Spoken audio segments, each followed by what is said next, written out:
학원 강사 주제에 꼬리 내릴 줄도 모르나 봐. 아버님, 뭐, 내가 틀린 말 했나?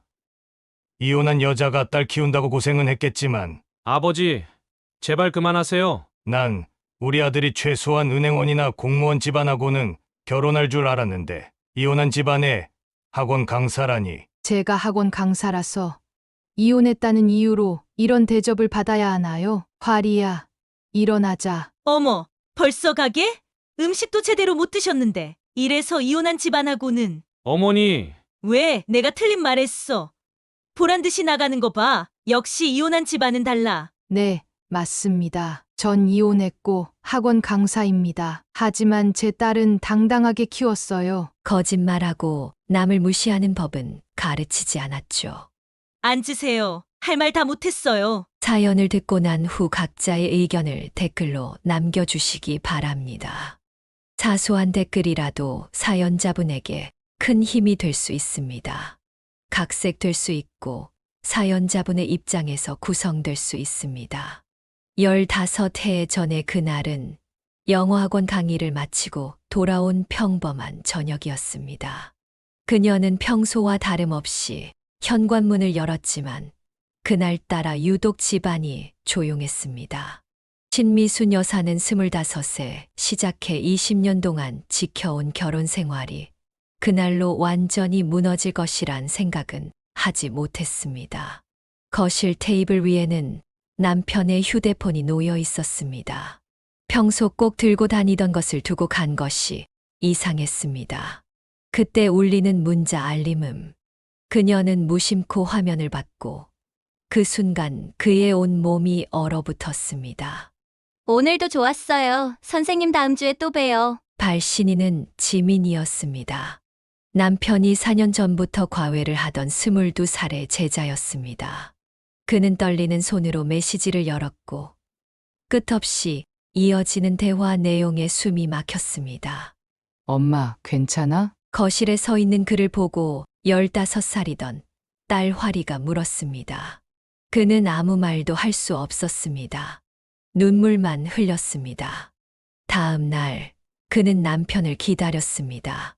밤늦게 들어온 45살의 남편은 평소와 다름없는 얼굴이었습니다.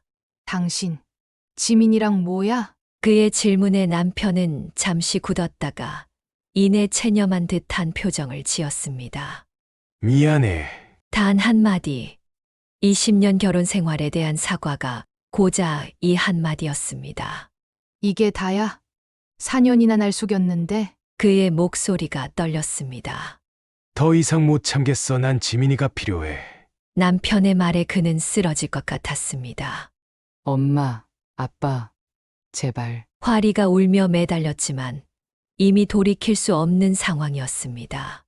남편은 짐을 싸서 나갔고 그날 이후 그들의 가정은 완전히 무너졌습니다. 이혼 조정 과정은 고통스러웠습니다. 매일 밤 화리는 베개를 적셨고 그는 딸의 방문 앞에서 한숨만 내쉬었습니다. 학원에서도 수업에 집중하기 힘들었습니다. 선생님, 오늘은 일찍 들어가세요. 제가 마무리할게요. 동료, 교사가 걱정스러운 눈으로 말했습니다. 하지만 그는 집에 가기가 두려웠습니다. 빈 집에서 마주하는 현실이 너무나 고통스러웠기 때문입니다. 법원에서 이혼 조정이 끝난 날, 그는 화리의 손을 꼭 잡았습니다. 화리야, 엄마가 미안해. 엄마가 뭐가 미안해. 엄만 잘못한 거 없잖아. 화리의 말에 그는 더욱 가슴이 미어졌습니다. 어린 딸이 이런 상처를 받아야 한다는 것이 너무나 가혹했습니다. 그날 이후로 15년이란 세월이 흘렀지만 그때의 기억은 여전히 그의 마음 한구석에 깊은 상처로 남아 있었습니다. 지금은 58이 된 그는 30살이 된 화리를 보며 그때를 떠올렸습니다. 학원을 오가는 길에 마주치는 행복해 보이는 가족들을 볼 때마다 그의 가슴은 여전히 아팠습니다. 특히 딸과 아빠가 손잡고 걸어가는 모습을 보면 어린 화리의 모습이 떠올라 눈시울이 붉어졌습니다. 15해 전 그날의 기억은 마치 어제 일처럼 생생했습니다. 그는 이제 과거의 아픔을 조금씩 내려놓으려 했지만 20년의 세월이 주는 무게는 쉽게 떨쳐낼 수 있는 것이 아니었습니다. 이혼 후 처음 맞이한 봄, 그는 화리의 고등학교 등록금 고지서를 보며 한숨을 쉬었습니다. 영어학원 강사 월급으로는 딸의 미래를 보장할 수 없다는 현실이 그를 무겁게 짓눌렀습니다. 엄마, 나 알바할까? 늦은 저녁 수학 문제집을 풀던 화리가 물었습니다. 안 돼. 너는 공부에만 집중해. 그는 단호하게 말했습니다. 화리의 제안이 고마우면서도 마음이 아팠습니다. 퇴근길에 우연히 들른 은행에서 그는 재테크 상담사를 만났습니다. 선생님, 지금 역세권 오피스텔이 좋은 투자처예요. 월세도 안정적이고. 처음에는 귓등으로 흘려들었지만 매일 밤 인터넷을 뒤지며 부동산 공부를 하다 보니 조금씩 이해가 되기 시작했습니다. 미순쌤, 진짜 살 거예요? 전 재산을 다 쏟아부어야 할 텐데. 동료 선생님이 걱정스러운 목소리로 말했습니다. 화리 대학 등록금은 어떻게든 마련해야 해요. 그는 결심했습니다. 밤늦게까지 학원에서 추가 수업을 하고 주말에도 과외를 늘렸습니다. 점심은 김밥 한 줄로 때우고 버스비를 아끼려 걸어 다녔습니다. 6개월 뒤 그는 마침내 역세권 오피스텔 계약서에 도장을 찍었습니다. 은행 대출을 받고 퇴직금까지 모두 털어넣었지만 안정적인 월세 수입이 생긴다는 생각에 마음이 든든했습니다. 계약서를 바라보는 화리의 눈빛이 달라졌습니다. 그동안 불안해하던 모습은 온데간데 없이 사라졌습니다. 전세 사는 것보다 월세 받는 게 낫지. 그녀는 씁쓸하게 웃었습니다. 남편과 함께 살던 집에서 전세로 옮길 때의 막막함이 떠올랐습니다. 매달 통장에 꼬박꼬박 입금되는 월세를 보며 그는 조금씩 자신감을 얻었습니다. 학원 수업이 끝나면 도서관에 가서 경제 공부를 했고 주말이면 부동산 설명회도 찾아다녔습니다. 엄마, 나중에 크면 엄마처럼 되고 싶어. 어느 날 화리가 불쑥 말했습니다. 그는 눈물이 날 것 같았지만 꾹 참았습니다. 그래. 우리 화리는 엄마보다 더 멋지게 살 거야. 이제 그녀는 더 이상 남편에게 위자료를 받는 것이 불편하지 않았습니다. 그 돈은 고스란히 화리의 학업을 위해 저축했습니다. 투자 성공의 맛을 본 그는 더욱 치밀하게 계획을 세웠습니다. 학원 수업이 없는 시간에는 경매 공부도 시작했습니다. 처음에는 낯설고 어려웠지만 하나씩 배워가는 재미가 쏠쏠했습니다. 신쌤, 요즘 어디 좋은 일 있으세요? 얼굴이 달라 보여요. 동료, 교사들의 말에 그는 옅은 미소를 지었습니다. 경제적 자립을 위한 첫 발걸음을 내디딘 후 그녀의 걸음은 조금씩 더 단단해지고 있었습니다. 매일 아침 5시 신미순 여사의 하루는 시작되었습니다. 그녀는 도시락 2개를 정성스레 싸며 하루를 시작했습니다. 하나는 화리를 위한 것이고 다른 하나는 자신을 위한 것이었습니다. 새벽 수업이 있는 강남 학원에서 시작해 저녁에는 송파 학원까지 그녀의 하루는 바쁘게 흘러갔습니다. 허리가 아프고 다리가 붓는 날도 많았지만 집으로 돌아오는 길에 마주하는 화리의 밝은 미소가 모든 피로를 씻어주었습니다. 엄마, 오늘 반찬 내가 만들어 봤어. 어느 날 퇴근해서 돌아온 그녀를 맞이한 건 식탁 위에 놓인 반찬들이었습니다. 서툴지만 정성 가득한 요리 앞에서 그녀는 눈물을 감췄습니다. 이제 나도 엄마 도와줄 수 있어. 화리의 말에 그녀는 가슴이 먹먹해졌습니다.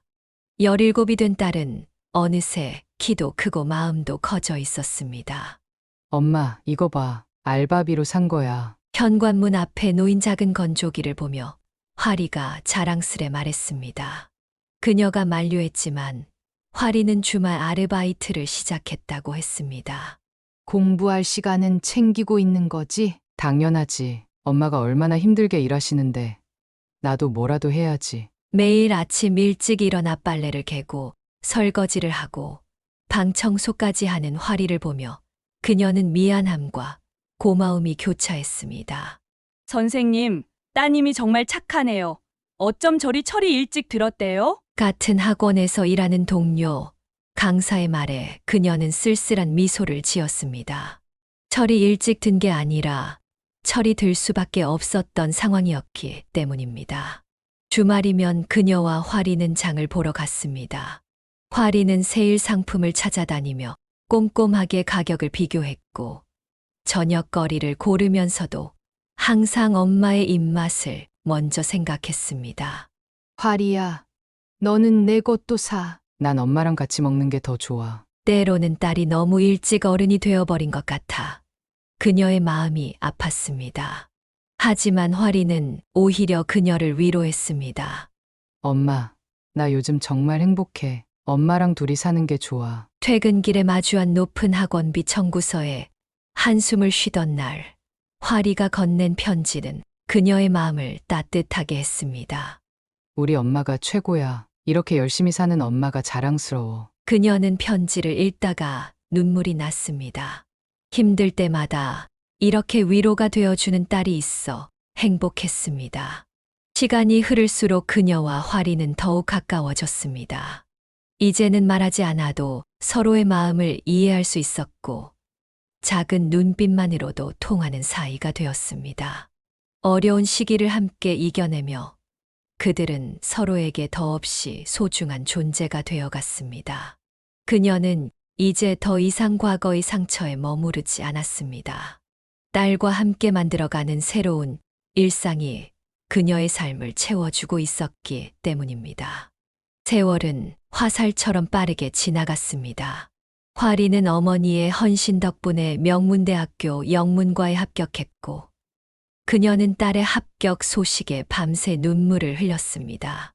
엄마, 나 장학금 받았어. 대학 첫 학기, 화리는 우수한 성적으로 장학생이 되었습니다. 그녀는 딸의 성실함에 가슴이 뭉클했습니다. 화리야, 이제 알바는 그만둬도 돼. 그녀가 말했지만 화리는 고개를 저었습니다. 엄마가 혼자 고생하시는데 나도 내 앞가림은 해야지. 대학 생활 내내 화리는 공부와 아르바이트를 병행했습니다. 주말에는 카페에서 일했고 방학이면 과외 아르바이트도 했습니다. 그러면서도 학점은 늘 상위권을 유지했습니다. 졸업 후 화리는 중견기업 해외 영업부에 입사했습니다. 24이 된 딸은 이제 당당한 직장인이 되었습니다. 엄마, 이제 내가 엄마 용돈 드릴게요. 첫 월급날 화리가 건넨 봉투에 그녀는 마음이 벅차올랐습니다. 너 쓸 돈도 부족할 텐데. 에이, 난 엄마보다 더 좋은 조건으로 시작하잖아. 엄마가 기반 다 만들어 주셨으니까. 시간이 흐르며 화리는 승진도 하고 해외 출장도 다니며 능력을 인정받았습니다. 주말이면 그녀와 함께 등산도 가고 맛집 탐방도 하며 즐거운 시간을 보냈습니다. 이제 29이 된 화리를 보며 그녀는 자부심을 느꼈습니다. 힘들었던 시간들이 있었지만 딸의 단단한 성장을 지켜볼 수 있어 행복했습니다. 어느 봄날 퇴근 후 집에 돌아온 그녀는 평소와 다른 화리의 모습을 발견했습니다. 29이 된 딸은 어딘가 들뜬 표정으로 저녁 식사 준비를 하고 있었습니다. 엄마, 나 만나는 사람이 생겼어. 주저를 놓던 화리의 목소리가 살짝 떨렸습니다. 그녀는 순간 숨이 멎는 것 같았습니다. 누군데? 동네 장어집. 그러니까 성북동 만강이라고 있잖아. 거기 아들이야. 그녀는 잠시 말을 잃었습니다. 그 집 아들이라면 35. 화리와는 6살이나 차이가 났습니다. 나이가 좀 많네. 그녀의 말에 화리가 고개를 들었습니다. 엄마, 준혁 오빠는 달라. 정말 착하고 성실해. 그녀는 화리의 눈빛에서 설렘을 읽었습니다. 하지만 동시에 불안감도 밀려왔습니다. 며칠 후 장어집 앞을 지나던 그녀는 가게 안을 들여다보았습니다. 젊은 남자가 손님들에게 정중하게 인사하는 모습이 보였습니다. 어머님, 혹시 화리 어머니세요? 예상치 못한 목소리에 그녀는 깜짝 놀랐습니다. 준혁이었습니다. 저 활이랑 만나고 있는 김준혁입니다. 그는 공손하게 인사를 했습니다. 단정한 옷차림과 진중한 말투가 첫인상은 나쁘지 않았습니다. 어머님께 인사도 제대로 못 드리고 활이와 만나고 있어 죄송합니다. 정중한 그의 태도에 그녀의 마음이 조금씩 누그러졌습니다. 우리 활이 잘 부탁드립니다. 짧은 대화였지만 그녀는 준혁의 눈빛에서 진심을 읽을 수 있었습니다. 엄마, 준혁 오빠 어땠어? 그날 저녁 활이가 조심스럽게 물었습니다. 글쎄, 좀 더 지켜봐야지. 그녀는 담담하게 대답했지만 속으로는 복잡한 감정이 일었습니다. 활이의 첫사랑을 지켜보는 일은 생각보다 더 어려웠습니다. 엄마, 걱정하지 마. 나 이제 다 컸잖아. 활이의 말에 그녀는 쓴웃음을 지었습니다. 아무리 커도 딸은 여전히 어린 아이 같았습니다. 주말이면 준혁이 가끔 활이를 데리러 왔습니다. 그때마다 빈손으로 오는 법이 없었고 항상 정중하게 인사를 했습니다. 어머님, 제가 직접 구운 장어인데 드셔보세요. 어느 날은 포장된 장어구이를 들고 와서 그녀의 마음을 움직였습니다. 시간이 흐를수록 그녀는 준혁의 진심을 조금씩 받아들이기 시작했습니다. 활이의 얼굴에서 행복한 미소가 떠나지 않는 것을 보며 그녀도 조금씩 마음을 열었습니다. 엄마, 고마워. 이해해줘서. 퇴근길에 우연히 마주친 활이와 준혁의 모습을 보며 그녀는 생각했습니다. 이제는 딸의 선택을 믿고 지켜보는 것이 자신의 역할이라고. 주말마다 데이트를 간다던 활이가 유독 피곤해 보였습니다. 처음에는 회사 일이 바빠서라고 생각했던 그녀는 점점 딸의 모습이 이상하다고 느꼈습니다. 엄마, 나 준혁 오빠랑 데이트 다녀올게. 토요일 아침이면 어김없이 들리던 활이의 말. 하지만 저녁이면 녹초가 되어 돌아오는 딸의 모습이 마음에 걸렸습니다. 활이야, 왜 이렇게 피곤해 보여? 아니야, 엄마. 그냥 좀 피곤한 것뿐이야. 활이의 손을 보니 물에 불어 있었고 옷에서는 비린내가 났습니다. 그녀는 이상한 예감이 들었습니다. 어느 토요일 그녀는 활이가 간다던 데이트 장소를 찾아가 보기로 했습니다. 성북동 만강 앞에 서서 안을 들여다보니 놀라운 광경이 펼쳐졌습니다. 이걸 이렇게 손질하고 저기 있는 양념은 준혁이 주방에서 활이에게 장어 손질하는 법을 가르치고 있었습니다. 활이는 앞치마를 두르고 비린내 나는 장어를 손질하고 있었습니다. 활이야. 그녀가 가게 안으로 들어섰습니다. 엄마, 활이는 당황한 얼굴로 손에 들고 있던 장어를 내려놓았습니다. 이게 데이트야? 주말마다 여기서 일을 하고 있었던 거야? 아니에요, 어머님. 활이가 배우고 싶다고. 준혁이 말을 얼버무렸습니다. 엄마, 나 괜찮아. 오빠 가게니까 도와주고 싶어서. 도와주는 게 아니잖아. 이건 완전히 일하는 거야. 매주 주말마다 이렇게 일만 했던 거야? 그제서야 활이가 고개를 숙이고 사실을 털어놓았습니다. 처음에는 가게 구경을 하다가 준혁이 바빠 보여서 잠깐 도와준 것뿐이었는데 어느새 주말마다 일하는 것이 당연해져 버렸다고 했습니다. 준혁 씨, 직원을 쓰셔야죠. 우리 활이를 이렇게 일 시키면 어떡해요? 죄송합니다. 활이가 워낙 잘해주고 해서. 이제 그만두자. 활이야, 가자. 그녀는 딸의 손을 잡고 가게를 나왔습니다. 엄마, 미안해. 내가 미안할 게 뭐 있어. 저 사람이 잘못한 거지. 집으로 돌아오는 길, 그녀는 활이를 바라보았습니다. 착한 딸의 마음을 이용한 준혁이 못마땅했습니다. 이제 주말에는 엄마랑 시간 보내자. 그동안 데이트는커녕 장어, 비린내만 맡았잖아. 활이는 씁쓸하게 웃었습니다. 그날 이후 활이는 주말마다 가게 일을 돕는 것을 그만두었습니다. 대신 준혁과는 적절한 데이트 시간을 보내기로 했습니다. 이제 주말엔 데이트만 해. 가게 일은 직원을 쓰시라고 하세요. 그녀의 단호한 말에 준혁도 수긍했고 화리의 주말은 다시 그녀의 것이 되었습니다. 시간이 흐르며 화리의 표정은 더욱 밝아졌고 주말의 피곤한 기색도 사라졌습니다. 그녀는 생각했습니다.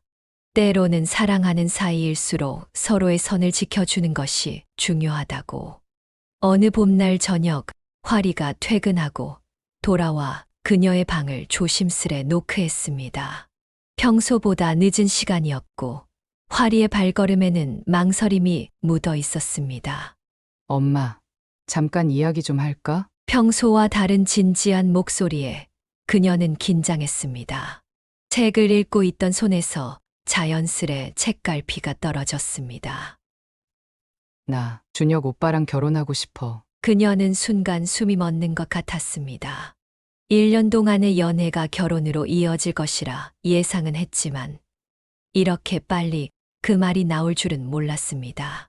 갑자기 왜? 오빠가 나이 차이도 있고 해서 빨리 결혼하는 게 좋을 것 같대. 화리의 말에 그녀는 미간을 찌푸렸습니다. 창밖으로 보이는 봄날의 꽃들이 갑자기 쓸쓸해 보였습니다. 나이 차이가 있어서 서두른다고? 그게 무슨 말이야? 오빠가 이제 36이고 나는 아직 29이잖아. 이럴 때 결혼하는 게 좋을 것 같대. 오빠 친구들도 다 결혼했고. 결혼이 친구들 따라하는 게 아니잖아. 그녀는 한숨을 쉬며 침대 한켠을 토닥였습니다. 화리가 옆에 앉았습니다.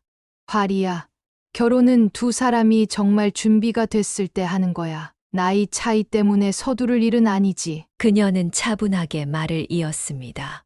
딸의 머리카락을 쓸어내리며 생각을 정리했습니다. 엄마도 처음엔 준혁 오빠 마음에 안 들어 했잖아. 근데 이제는 달라졌잖아. 화리의 말은 맞았습니다. 가게 일을 시키는 문제만 해결된 뒤로는 준혁도 꽤 성실한 청년이라고 생각했습니다.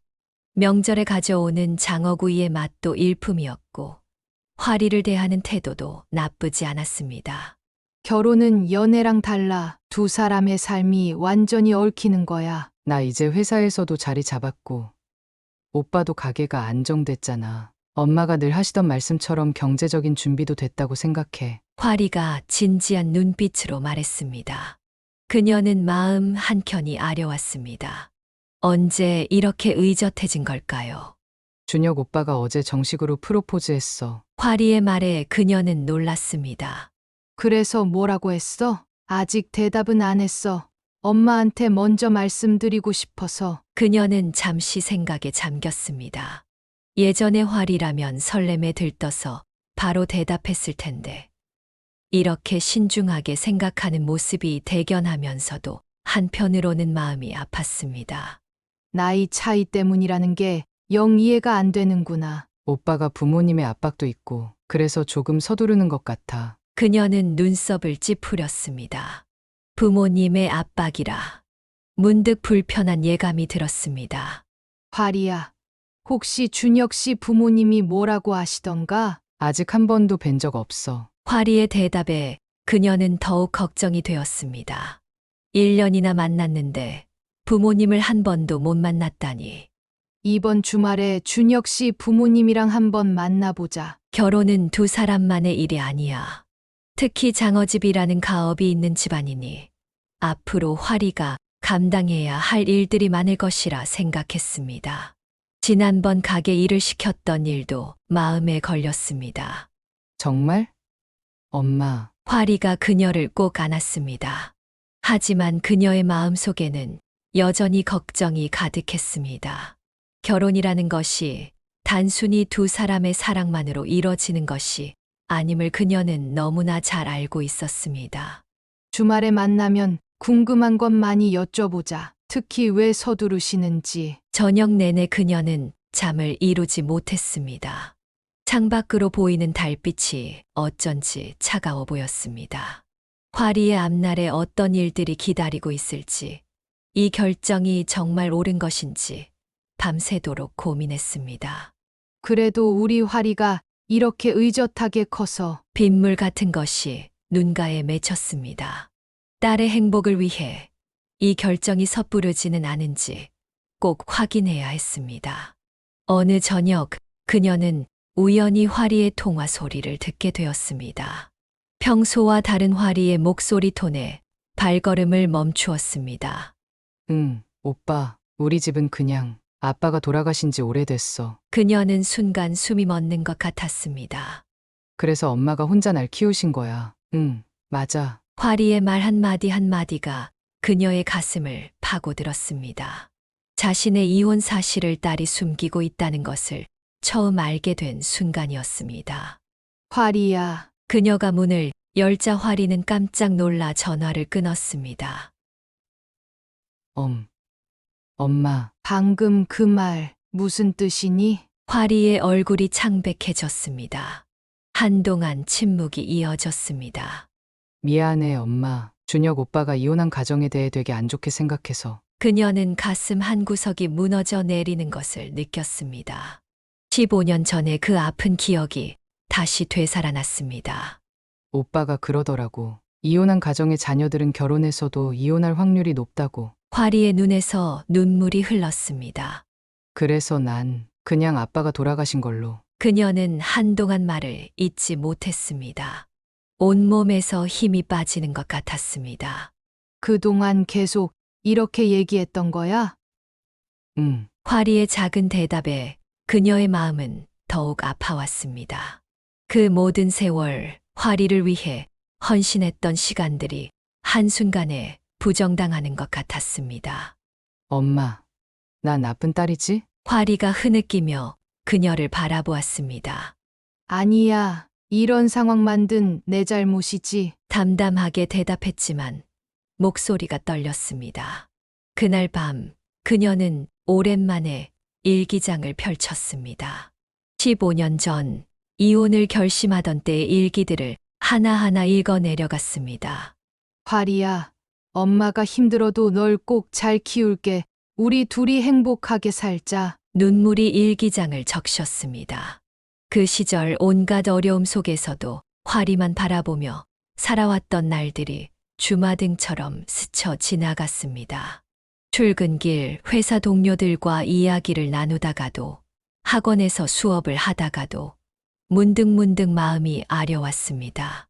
이혼한 가정의 자녀들은 결혼해서도 이혼할 확률이 높다는 말이 계속 머릿속을 맴돌았습니다. 퇴근 후 집으로 돌아오는 길, 동네 놀이터를 지나다 문득 발걸음을 멈추었습니다. 어린 화리와 함께 놀던 그 벤치에 앉아 한참을 생각에 잠겼습니다. 엄마, 난 이제 다 컸어. 엄마가 날 얼마나 사랑하는지 알아. 어릴 적 화리의 목소리가 귓가에 맴돌았습니다. 그 시절에 순수했던 딸의 마음이 이제는 세상의 편견 앞에서 흔들리고 있다는 게 가슴 아팠습니다. 다음 날 아침 화리가 출근하기 전 그녀의 방을 찾아왔습니다. 엄마, 어제 잠은 좀 주무셨어? 그녀는 고개를 끄덕였습니다. 하지만 거울 속에 비친 자신의 모습은 밤새 뜬 눈으로 지새운 흔적이 역력했습니다. 엄마, 나 이제 준혁 오빠한테 사실대로 말할래. 이렇게 거짓말하면서 시작하는 게 꺼림칙한 것 같아. 화리야, 난 괜찮아. 넌 그저 행복하면 돼. 그녀는 애써 미소 지었습니다. 하지만 마음속 깊은 곳에서는 여전히 작은 상처가 욱신거렸습니다. 자신의 지난 날이 그토록 힘들게 지켜온 딸과의 시간이 부정당하는 것 같아서 세상의 편견이 이렇게 크구나.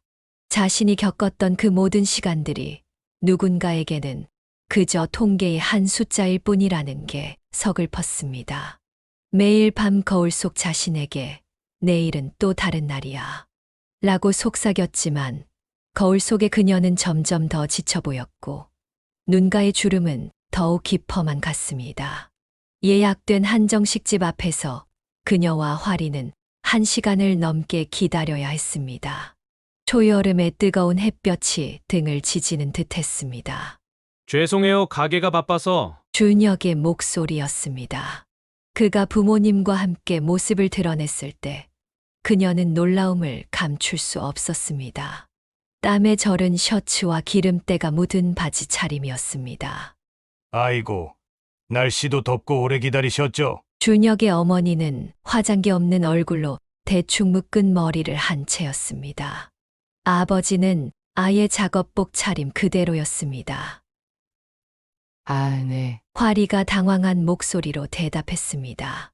가게가 바빠서 옷 갈아입을 시간도 없었어요. 이해해 주세요. 준혁의 아버지가 무뚝뚝하게 말했습니다. 그녀는 속으로 깊은 한숨을 내쉬었습니다. 자, 이제 들어가시죠. 음식이 나오고 어색한 침묵이 이어졌습니다. 준혁의 어머니가 먼저 입을 열었습니다. 그런데 화리 아버님은 돌아가신 지 오래되셨다고? 화리가 그녀를 흘끗 쳐다보았습니다. 눈빛에 미안함이 가득했습니다.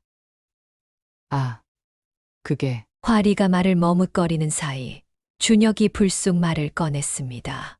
어머니, 제가 알아보니까 이혼하셨대요. 화리가 아버지 돌아가셨다고 한 건 거짓말이었어요. 순간 식탁의 공기가 얼어붙었습니다. 뭐라고? 이혼? 준혁의 어머니가 젓가락을 탁 내려놓았습니다. 아이고, 이런 걸 왜 숨겼어? 이거 큰일 났네. 어머님, 그게 중요한가요? 그녀가 차분하게 말했습니다. 중요하지 않다니요. 당연히 중요하죠. 이혼한 집안하고 어떻게 사돈을. 어머니, 준혁이 제지했지만 이미 늦었습니다. 학원 강사 주제에 꼬리 내릴 줄도 모르나 봐. 준혁 아버지의 말이 식당 안을 울렸습니다. 아버님, 이번엔 준혁이 놀란 목소리로 외쳤습니다. 뭐? 내가 틀린 말 했나? 이혼한 여자가 딸 키운다고 고생은 했겠지만 아버지, 제발 그만하세요. 준혁이 고개를 숙였습니다. 난 우리 아들이 최소한 은행원이나 공무원 집안하고는 결혼할 줄 알았는데 이혼한 집안에 학원 강사라니. 그녀는 천천히 자리에서 일어났습니다. 손이 떨렸지만 목소리는 단단했습니다. 제가 학원 강사라서 이혼했다는 이유로 이런 대접을 받아야 하나요? 엄마, 화리가 그녀의 손을 잡았습니다. 화리야, 일어나자. 네. 아니, 잠깐만요. 준혁이 당황한 목소리로 말했습니다. 준혁 씨, 당신도 이런 생각이었나요? 이혼한 가정은 결혼하면 안 된다고? 아, 그게 준혁이 고개를 떨구었습니다.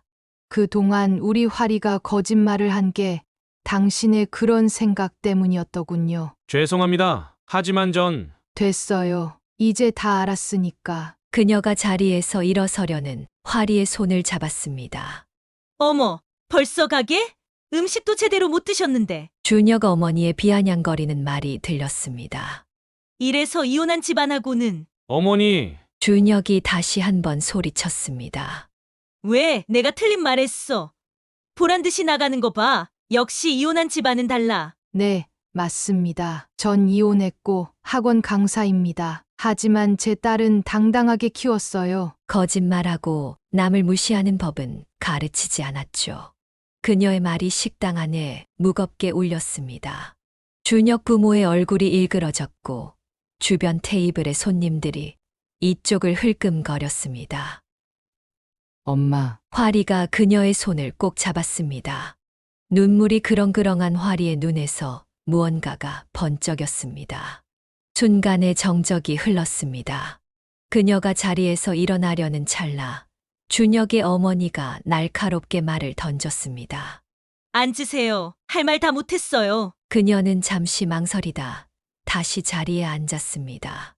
시한제 학원 강사라. 그러니까 아르바이트 수준이네요. 준혁의 어머니가 비웃듯 말했습니다. 준혁이 제지하려 했지만 그의 어머니는 아랑곳하지 않았습니다. 아니, 이게 무슨 말씀이세요? 그녀의 목소리가 떨렸습니다. 뭐가 어때서요? 시간제 강사면 입에 풀칠도 못할 것 같습니까? 우리 딸 지금까지 잘 키웠습니다. 잘 키웠다고요? 거짓말하는 걸 잘 가르치셨나 보네. 준혁 아버지의 말이 날카롭게 꽂혔습니다. 뭐, 우리 아들이 장어집 하나 물려받는 게 별거 아닌 것 같지? 성북동에서 한 달이면 얘 1년 월급은 벌걸. 내 앞으로 장어집 물려준다고 했더니 저렇게 형편없는 집안하고 결혼하겠다고? 이혼한 집안도 모자라서 시간제 강사라니. 그만하세요. 저희 엄마가 얼마나 고생했는지 알기나 해요. 화리가 울면서 소리쳤습니다. 고생, 누가 고생하래? 젊은 나이에 이혼하고 혼자 살겠다고 한 건 본인 선택 아니야? 준혁 어머니의 말에 식당이 조용해졌습니다. 우리 준혁이가 얼마나 좋은 조건의 처자들 다 거절했는지 알아? 의사 딸도 있었고, 변호사 집안 딸도. 어머니, 제발 그만하세요. 준혁이 고개를 푹 숙였습니다. 왜 이왕 다 터진 거 확실히 하자고. 시한제 강사 주제에. 주제요? 그녀의 목소리가 차가워졌습니다. 그래, 주제에 이혼할 시간제 강사가 뭘 해줄 수 있다고. 결혼식은 누가 해? 신혼집은 어떡할 건데? 어머님, 화리가 울먹이며 소리쳤습니다. 울지 마, 화리야. 그녀가 딸의 손을 꼭 잡았습니다. 아르바이트 한다고 너무 기가 센 거 아니에요? 우리 아들이 장어집 물려받는다고 이런 데까지 기어 올라오고. 엄마, 가자. 화리의 눈에서 눈물이 흘렀습니다. 앉아. 준혁 아버지의 말이 더욱 거칠어졌습니다. 이왕 이렇게 된 거 다 털어놓고 가자고. 니네 집에 뭐 있다고 우리 아들한테 시집 올 생각을 했어. 월급도 제대로 못 받는 주제에. 화리가 벌떡 일어났습니다. 주제요. 지금 우리 엄마 무시하시는 거예요. 화리의 목소리가 떨렸습니다. 우리 엄마가 얼마나 대단한 분인지 아세요? 혼자서 날 키우면서. 대단해. 이혼하고 혼자 산 게 뭐가 대단하다는 거야? 그러고도 딸 결혼시킬 낯짝이 있어. 식당 안이 조용해졌습니다. 화리야. 이제 알겠어요. 왜 오빠가 이혼한 가정을 그렇게 싫어하는지. 다 부모님 때문이었네요. 화리의 말에 준혁의 얼굴이 굳었습니다. 그녀는 천천히 가방에서 서류 봉투를 꺼냈습니다. 시간제 강사라고 무시하던 예비 시부모의 말이 귓가에 맴돌았습니다. 제가 가진 게 뭐가 있는지 궁금하시다고 하셨죠? 그녀의 목소리가 차갑게 울렸습니다. 뭐, 준혁 어머니가 비웃음을 지으려다 말았습니다. 그녀가 꺼내놓은 것은 명동의 한 오피스텔 등기부등본이었습니다. 이게 첫 번째고요. 이어서 강남의 상가 건물 등기부등본이 테이블 위에 놓였습니다. 이건 두 번째고. 마지막으로 성북동 신축 아파트 계약서를 내려놓았습니다. 방금 계약한 신축 아파트입니다. 84평형. 중간층이에요. 식당 안이 쥐 죽은 듯 조용해졌습니다. 이게 다 진짜예요? 준혁이 떨리는 손으로 서류를 집어들었습니다. 어머님께서 제 통장 잔고도 궁금해 하시던데. 그녀는 스마트폰을 꺼내 은행 앱을 열었습니다. 이게 제 예금 잔액이에요. 화면에 찍힌 숫자를 본 준혁의 어머니가 숨을 들이켰습니다. 설마 이게 다. 네. 다 제가 번 돈입니다. 시간제 강사가 뭘 했겠냐고 하셨죠? 제가 15년 동안 정말 열심히 벌었거든요. 이런 걸 왜 진작? 준혁 아버지의 목소리가 떨렸습니다. 왜요? 제가 자랑이라도 했어야 했나요? 돈 있다고 꼬리 친다고 하셨을 텐데. 그녀의 말에 준혁의 부모는 고개를 숙였습니다. 우리 화리 대학 등록금도 제가 다 냈고 졸업하고 취직할 때까지 든든하게 뒷바라지했습니다. 시간제 강사라고 무시하시더니 이제 보니 제 자산이 장어집보다 많네요. 엄마, 화리가 놀란 눈으로 그녀를 바라보았습니다. 깜짝 놀랐지? 엄마가 이런 얘기 안 하려고 했는데 어쩔 수 없네. 저희가 너무했네요. 준혁 어머니의 목소리가 한없이 작아졌습니다. 아닙니다. 오히려 잘 됐어요. 제가 어떤 사람인지 보여드릴 수 있어서. 그녀는 천천히 서류들을 다시 가방에 넣었습니다. 그리고 성북동 신축 아파트요? 제가 살 집입니다. 혹시 아세요? 장어집에서 걸어서 5분 거리예요. 집값이 장어집의 3배 정도 되더라고요. 준혁의 얼굴이 하얗게 질렸습니다. 어머니, 아버님, 이제 제가 누군지 아시겠어요? 시간제 강사지만 제 딸 미래는 걱정 없습니다. 오히려 제가 걱정이네요. 장어집 하나로 우리 화리를 행복하게 해줄 수 있을지. 이런 식으로 우리를 무시하시는 건가요? 준혁 아버지가 버럭 소리를 질렀습니다. 아니요. 그저 제 진짜 모습을 보여드린 것뿐이에요. 무시는 누가 먼저 시작했죠? 식당 안이 다시 조용해졌습니다. 우리 활이 이제 엄마가 형편없어서 창피하진 않지? 그녀가 화리의 손을 잡았습니다. 엄마 난 원래부터 엄마가 자랑스러웠어. 화리의 눈에서 이번에는 자부심의 눈물이 흘렀습니다. 자, 이제 다 털어놨으니 우리 일어날까? 그녀가 자리에서 일어섰습니다. 준혁의 부모는 아무 말도 하지 못한 채 그저 굳어 있었습니다. 준혁 씨, 우리 나중에 따로 얘기해요. 당신은 부모님과 달리 진심이었다고 믿고 싶네요. 준혁은 그저 고개를 끄덕일 뿐이었습니다. 그녀는 당당하게 식당을 나섰습니다. 뒤에서 들리는 준혁 부모의 낮은 한숨 소리가 승리의 증거처럼 들렸습니다.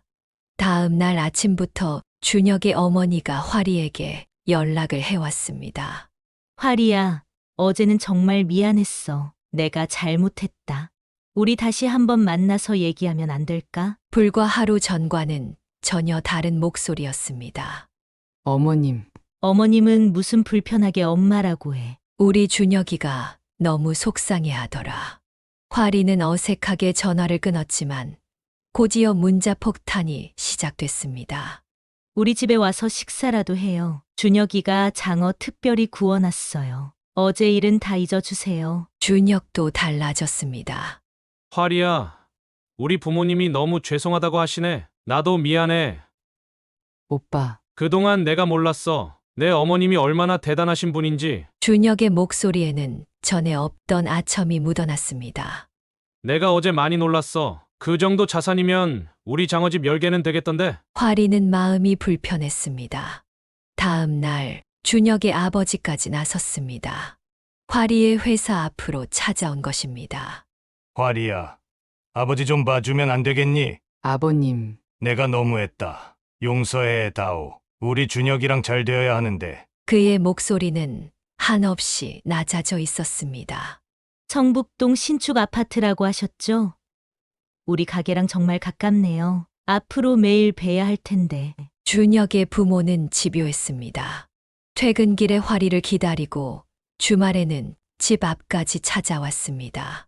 화리야, 내가 잘못했어. 용서해줘. 앞으로는 내 어머님 모시고 살게. 우리가 다 잘못했어. 어느 날은 준혁이 갑자기 무릎까지 꿇었습니다. 화리야, 내가 정말 미안해. 그동안 내 어머님을 오해했어. 오빠, 그만 일어나. 이제 알아. 내 어머님이 얼마나 대단하신 분인지. 우리 결혼하자. 응? 화리의 눈에 눈물이 고였습니다. 우리 어머님이 그러시더라. 신축 아파트에서 다 같이 살면 좋겠다고. 우리가 모실게. 준혁의 말에 화리는 고개를 저었습니다. 이제 와서 그러시는 거예요? 아니야. 난 진심이야. 내 어머님이 얼마나 훌륭하신 분인지 이제야 알았어. 하지만 준혁의 눈빛은 자산 명세서의 숫자들만 좁고 있었습니다. 그날 저녁 갑자기 준혁의 어머니가 찾아왔습니다. 화리야, 우리 아들 좀 봐줘. 어제부터 술만 마시고. 나가주세요. 화리의 목소리가 떨렸습니다. 화리야, 엄마가. 엄마라고요? 어제까지만 해도 이혼녀의 딸이라고 그렇게 무시하시더니 이제 와서 이모라고요? 진짜 웃기시네요. 화리의 눈빛에서 분노가 번쩍였습니다. 돈이 보이니까 이제 저희가 눈에 들어오나 봐요. 당장 나가주세요. 더는 보고 싶지 않아요. 다음 날은 준혁이 회사 앞을 서성였습니다. 화리야, 우리 에버랜드 갈까? 내가 쏠게. 진짜 뻔뻔하시네. 화리가 차갑게 말했습니다.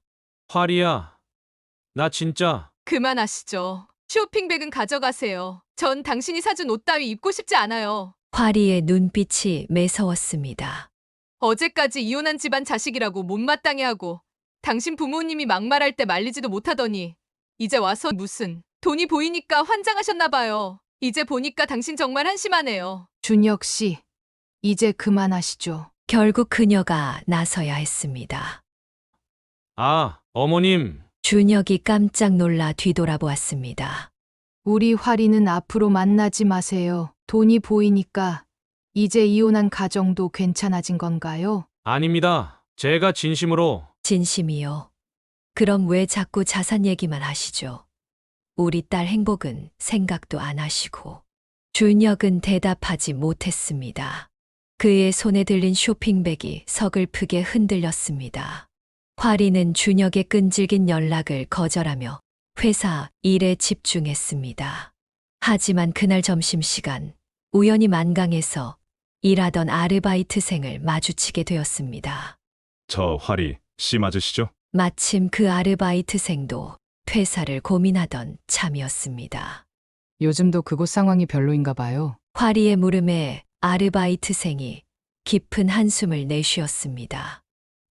네. 월급도 세 달째 밀리고 있어요. 아르바이트생의 이야기를 듣자 화리의 마음속에 분노가 치밀었습니다. 자신이 당했던 부당한 대우가 여전히 계속되고 있다는 사실에 가슴이 아팠습니다. 그것뿐이에요. 저희는 근로계약서도 없이 일하고 있거든요. 세금 신고도 제대로 안 하시는 것 같고. 주방 보조 직원의 이야기를 들으니 분통이 터졌습니다. 화리 씨, 저도 말씀드릴 게 있는데 홀 서빙하던 직원이 다가왔습니다. 장어 신선도가 많이 떨어져도 그냥 내보내요. 유통기한도 제멋대로 손님들 식중독 걸릴까 봐 매번 걱정이에요. 화리는 자신이 일할 때 보았던 비위생적인 주방 상태가 떠올랐습니다. 그리고 저기 뒷문으로 들어오는 장어들 원산지가 이상해요. 네. 무슨 뜻이세요? 일본산을 국내산으로 둔갑시켜서 팔아요. 가격은 국내산으로 받고. 직원들의 폭로는 계속되었습니다. 화리는 그 자리에서 휴대폰을 꺼냈습니다. 이런 일들이 있었군요. 제가 일할 때도 봤어요. 사진도 있고요. 화리는 자신이 일하면서 찍어둔 사진들을 보여주었습니다. 비위생적인 주방 상태, 유통기한이 지난 식재료들, 원산지, 표기 위반. 우리 다 같이 신고해요. 제가 먼저 시작할게요. 화리의 말에 직원들이 하나둘 고개를 끄덕였습니다. 다음 날 화리는 식품위생과에 신고를 했습니다. SNS에도 그동안의 증거 자료를 올렸습니다. 성북동 만강에서 일했던 사람입니다. 이런 일이 있었어요. 게시글은 순식간에 퍼져나갔습니다. 댓글이 달렸습니다. 저도 거기서 일했는데 맞아요. 저도 밀린 월급 못 받았어요. 식중독 걸렸었는데. 준혁의 전화가 왔습니다. 화리야, 이러지 마. 내가 신고한 거라며. 오빠, 이제 와서 그런 말씀하시지 마요. 다 오빠네 가족이 자초한 거예요. 보건소 조사가 들어왔습니다. 세무서에서도 조사에 착수했습니다. 야, 이게 무슨 짓이야? 준혁 아버지가 화리의 회사로 찾아왔습니다. 우리 가게 망하게 하려고 작정했어. 이게 다 내 어미 돈이 많다고. 아버님, 그만하세요. 불법을 저지른 건 아버님이에요. 화리의 목소리는 단단했습니다. 며칠 뒤 만강 앞에는 위생점검 중 팻말이 걸렸습니다. 언론에서도 취재가 들어왔습니다. 유명 장어구이집, 불법 영업 적발. 준혁의 어머니가 이번에는 그녀를 찾아왔습니다. 제발 그만해. 우리가 잘못했어. 이러다 가게 망하겠어. 어머님, 이제 와서 그러시면 뭐해요? 직원들 임금도 제때 안 주시고 위생관리도 안 하시고 그게 다 어머님 잘못이에요. 결국 만강은 영업정지 처분을 받았습니다. 성북동의 명물이라 불리던 장어집의 추락은 순식간이었습니다. 엄마, 내가 잘한 걸까? 그날 저녁 화리가 물었습니다. 잘했어. 내가 용기를 내지 않았다면 저 사람들의 잘못된 행동은 계속됐을 거야. 그녀는 딸을 꼭 안아주었습니다. 이제 준혁 오빠도 그만 잊을래요. 그래. 우리 화리가 정말 어른이 됐구나. 화리의 눈에는 더 이상 눈물이 없었습니다. 대신 당당함이 빛났습니다. 태풍이 지나간 듯한 소동이 끝나고 늦가을의 서늘한 바람이 불어오던 날이었습니다. 그녀와 화리는 성북동 신축 아파트로 이사를 했습니다. 엄마, 이제 정말 새로 시작하는 거네요. 화리가 새집 거실 창문을 활짝 열었습니다. 맑은 가을 하늘이 펼쳐졌습니다. 그래. 우리 둘 다 새로 시작하는 거야. 그녀는 휴대폰을 꺼내 번호를 바꾸는 신청을 했습니다. 화리도 같은 날 번호를 변경했습니다. 이제 그 사람들한테 연락 못 받겠죠? 화리의 목소리에는 더 이상 망설임이 없었습니다. 엄마, 이제 보니까 우리한테 정말 좋은 것만 남았네요. 새로 꾸민 거실에서 화리가 웃으며 말했습니다. 우리끼리 잘 살 수 있다는 걸 계속 증명해 왔잖아요. 그녀는 딸의 말에 고개를 끄덕였습니다. 15년 전 이혼 후의 시작이 떠올랐습니다. 그때도 지금도 그들에게는 서로가 있었습니다. 엄마, 이사하면서 버린 짐보다 새로 산 게 더 많은 것 같아요. 화리가 새로 배치된 가구들을 둘러보며 말했습니다. 우리 마음도 그렇게 됐으면 좋겠다. 묵은 것은 버리고 새 것으로 채우는 거야. 따스한 가을 햇살이 거실을 가득 채웠습니다. 새 집의 창문을 통해 보이는 풍경은 낯설었지만 그들의 마음은 한결 가벼워졌습니다. 화리야. 네. 엄마? 앞으로는 우리가 누구인지 숨기지 말자. 이혼한 가정이어서 어때? 우리는 우리대로 잘 살아왔잖아. 화리의 눈에 눈물이 고였습니다. 미안해요, 엄마. 제가 그동안 우리 가정을 부끄러워한 것 같아서. 아니야. 그건 내 잘못이 아니야. 세상에 편견이 너무 컸던 거지. 마주 앉은 모녀는 따뜻한 미소를 나누었습니다. 이제 진짜 새로운 시작이에요. 화리가 창가로 다가가 깊게 숨을 들이마셨습니다. 새 아파트에서 보이는 서울의 풍경이 달라 보였습니다. 그래. 우리 새로 시작하자. 이번에는 더 당당하게. 저녁이 되자 그녀는 테라스에 작은 화분을 내놓았습니다.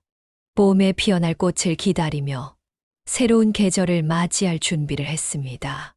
엄마, 우리 같이 저녁 해 먹을까요? 그래.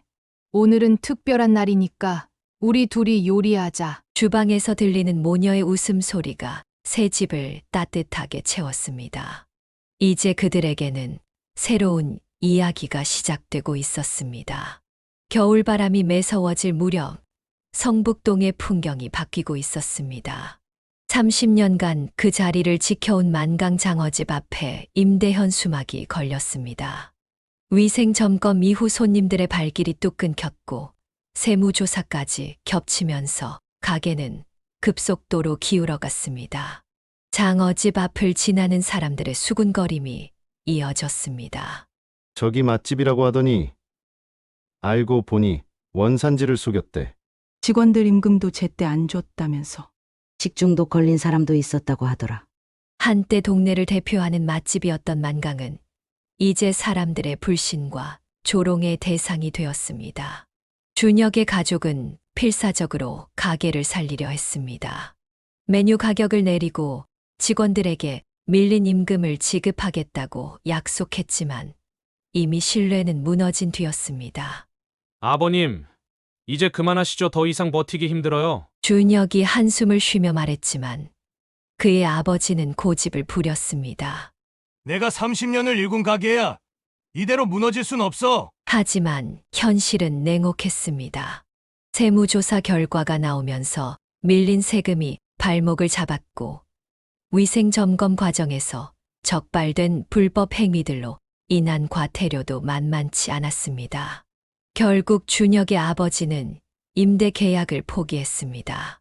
30년 동안 쌓아온 단골 손님들도 하나 둘 발길을 끊었고 남은 직원들도 모두 퇴사했습니다.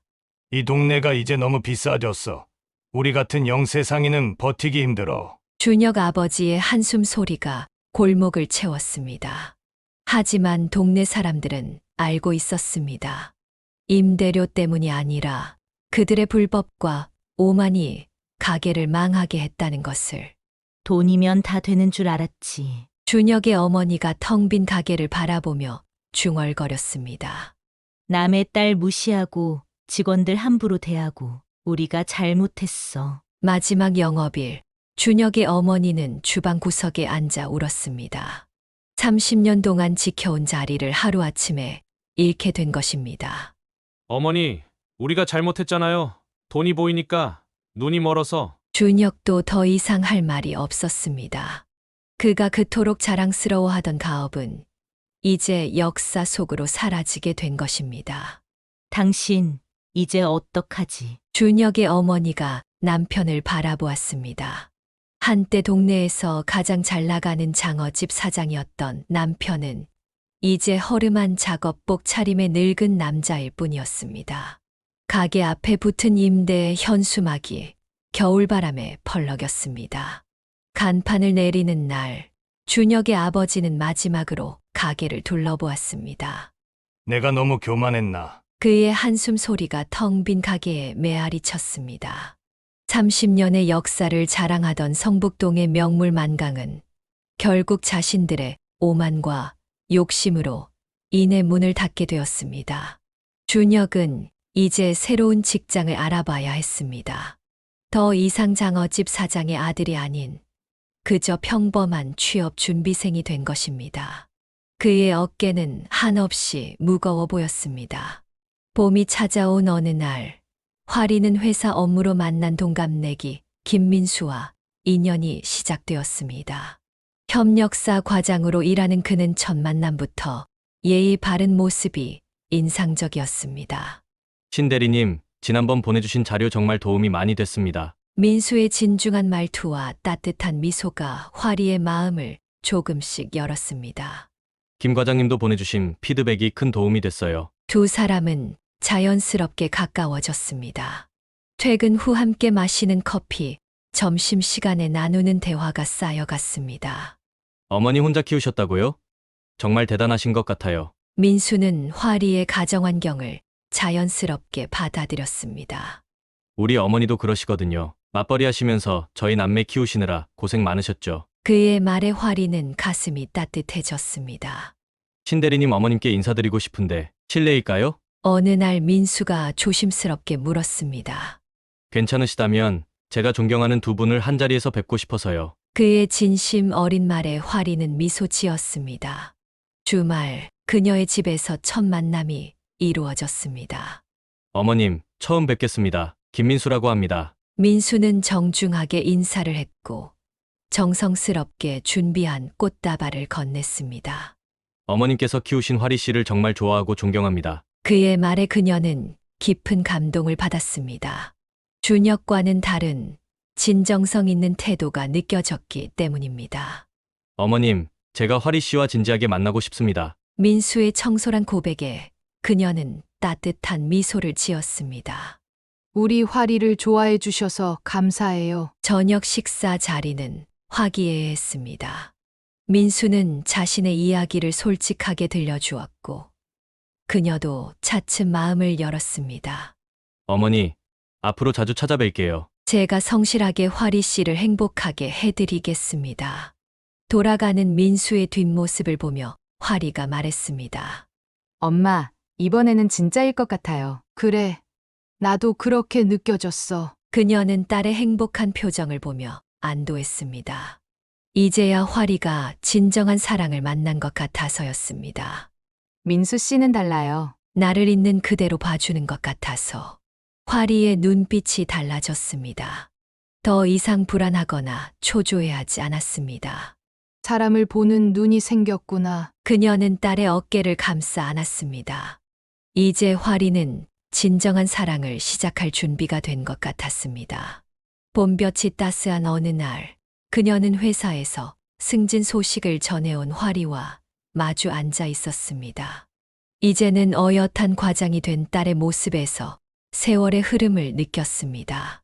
엄마, 이번에 새로 맡은 프로젝트도 잘 마무리됐어요. 화리는 이제 회사의 핵심 인재로 인정받고 있었습니다. 처음 입사했을 때의 풋풋한 모습은 온데간데 없이 사라지고 노련한 비즈니스 우먼으로 성장해 있었습니다. 민수 오빠랑 결혼식 준비도 순조로워요. 화리의 눈빛이 행복하게 빛났습니다.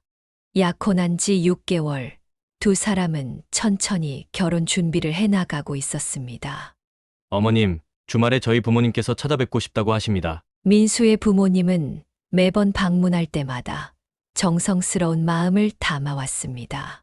처음부터 화리의 가정 환경을 편견 없이 받아들여 준 것이 그녀의 마음을 움직였습니다. 하리 씨를 보면 우리 민수가 얼마나 복받은 사람인지 새삼 느낍니다. 민수 어머니의 진심 어린 말에 그녀는 늘 감사함을 느꼈습니다. 엄마, 이제 정말 모든 게 안정됐죠? 화리가 따뜻한 미소를 지으며 말했습니다. 그래, 내가 이렇게 잘 자리 잡은 걸 보니 이제 내 마음도 편하구나. 저녁 노을이 창가에 걸렸습니다. 그녀는 딸의 행복한 미소를 바라보며 생각했습니다. 이제 모든 것이 제자리를 찾은 것 같았습니다. 사연을 듣고 댓글을 남겨주시기 바랍니다. 사소한 의견일지라도 사연자분에게는 큰 힘이 됩니다. 노골적인 악성 댓글은 사연자분에게 상처가 될 수 있으니 삼가주시기 바랍니다.